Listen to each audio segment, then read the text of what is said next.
यशायाह भविष्यवक्ता की पुस्तक अध्याय 53। यशायाह अध्याय 53।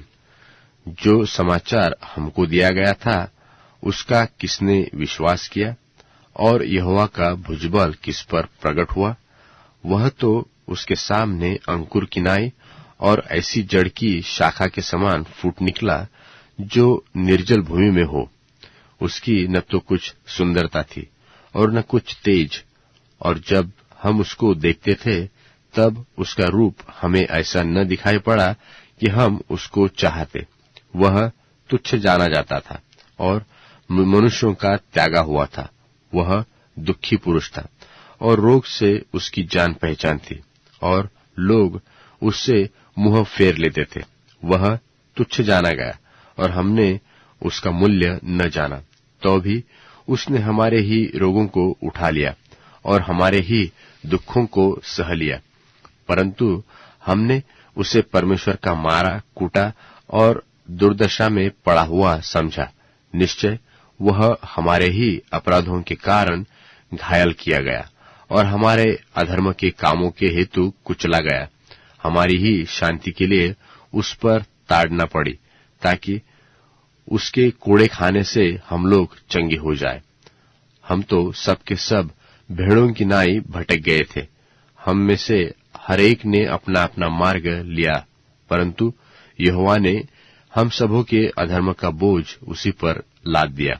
वह सताया गया तो भी वह सहता रहा और अपना मुंह न खोला। जिस प्रकार भेड़ बध होने के समय वह भेड़ी ऊन कतरने के समय चुपचाप रहती, वैसे ही उसने भी अपना मुंह न खोला। लोग अत्याचार करके और दोष लगाकर उसे ले गए, परंतु उस समय के लोगों में से किसने इस पर ध्यान दिया कि वह जीवित लोगों के बीच में से उठा लिया गया।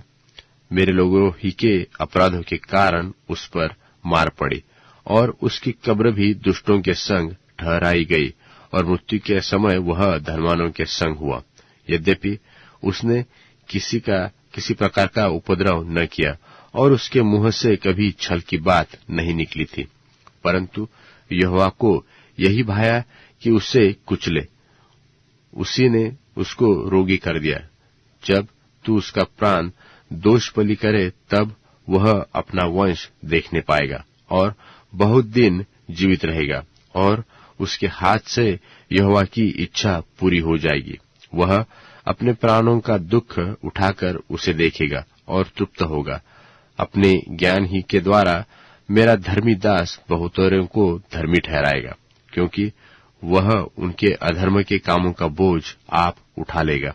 इस कारण मैं उसे महान लोगों के संग भाग दूंगा और वह सामर्थियों के संग लूट बांट लेगा, क्योंकि उसने अपना प्राण मृत्यु के लिए उंडेल दिया और वह अपराधियों के संग गिना गया। तो भी उसने बहुतों के पाप का बोझ उठा लिया और अपराधियों के लिए विनती करता है।